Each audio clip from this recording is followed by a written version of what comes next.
it's Kenyon Loves Grace and Say. I have decided, wow, um, I decided to come up into my room and change to my PJs because I'm sick. And I don't want to get anybody else sick. I think I have a post-nasal drip because my nose is stuffy, and then my stomach's been hurting all day, and I can't eat. So I'm pretty sure I have a post-nasal drip, not a cold. Is that a type of cold? I'm not sure. I never really bothered to learn. But, that was my light. My bad. The plug hangs over the edge of this chair because I have to reach down to get it every day. So,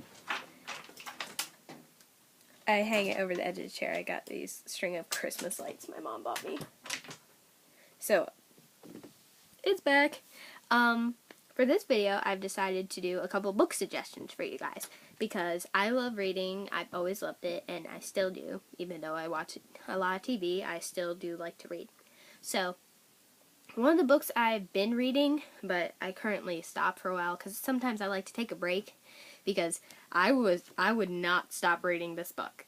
This is 13 Little Blue Envelopes by Maureen Johnson. This is a very good book. I've wondered what it's like to go backpacking through Europe before, because of The Art of Getting By. I wanted to know what it was like, and this is what might happen. Probably not exactly what will happen, but it sounded pretty cool. But it was very good from the part that I've written. I suggest it for teens, not necessarily for little girls, because it has like some rude. Well, not like a lot of rude humor, just like, it's got like a couple bad words as far as I know. But not a lot, but still, I suggest it for teens. This is a picture book. Oh, my stack just fell. This is for people who like classic rock. This is Life in Pictures, The Beatles. They have a lot of really cool pictures in here. Some of them are kind of funny. Like, there's one of Paul staring at a girl in a bikini.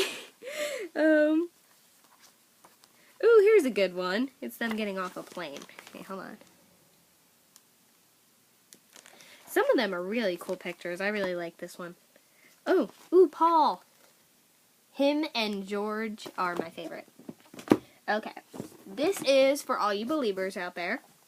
This is a really good book. I read this in a day and a half. This is 100% official Justin Bieber. First Step to Forever, My Story. This was a very good book. It had a bunch of pictures. It's not like I enjoy picture books, but I just thought it was a cool visual aid. But it was a really good book. I enjoyed reading it. Next books I'm going to show you is the Dork Diaries series. I only have the first two books because every time I go to buy the third book, it's always sold out. So I've been really wanting to get the third book. But the first two were actually very, very funny. I enjoyed these a lot. So it is suggested for ages 9 to 13. I'm 14, wow. But still, I find them very good. This next book, I finished the day after I got it. This book is called Tweetheart. It is a novel in emails, blogs, and tweets. And you can see the format. The format was really cool. See, like, they have, like, this blog, and then you, like, flip a couple pages, and they're on Twitter.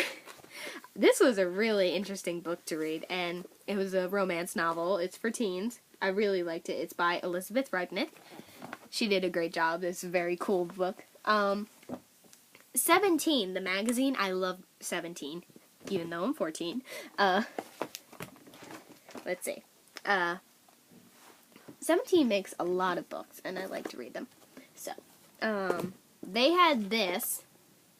I won't be going to prom in a few years from now, but this was a pretty cool book. It's like, I apply it to any, like, formal dance, but not, like, most of the stuff, just some of it. Like picking a dress makes it a lot easier. Then they have these two books, 500 Style and Beauty Tip. The style one is falling apart. I think all of them have, because I went to see if they had another one like this that wasn't falling apart, and that one was falling apart too. So, be prepared. if you plan to buy this one. But some of them are actually pretty good tips. They have tips for school, weekend, parties, work, and going to the beach or the pool. So they've thought of everything for these books. The next book is Coke or Pepsi, Unlimited. And this is a really fun book. I suggest this for anyone who wants to just go like hang out with your friends and you're really bored, or you're at a party and you don't know somebody. Pull this out of your purse. Oh, it's so boring. Coke or Pepsi? This has a lot of really cool questions. Like they say, write your first name upside down. You can't see that, right? No? Okay. Chew on the ends of pencils, yes or no? They thought of a bunch of questions. This is like a great icebreaker book. It's great for sleepovers at all the teen girls. I bring this to lunch last year. I brought it to lunch. And the last book that I have out of my big pile, yes, I have to leave some of them on the floor because my 2 bookshelves are filled, is this book is very helpful to me. Signing How to Speak with Your Hands, and you can see I labeled all the chapters so I know where to go. And they also have an index in the back, so if you're looking for your word, it gives you the page number. And this has been very helpful to me because I've been considered being a sign language interpreter like my cousin. And that was a very fun book to read. And I am still reading it because I don't know everything about sign language. I only know a couple. But it is a very fun and interesting language, and it's a lot of fun to learn. I suggest you all should try learning a couple signs because it's very fun to learn. And I talk with my hands a lot, like I am now. So, those are just a couple book suggestions I have, many of them for teen girls. So, if any of you teenage girls, like me, ever need something to read, these are a couple books that I suggest you should pick up next time you go to the bookstore. I guess that's everything I got for you guys, so I'll see you next time. Probably not next week. Next time. Bye.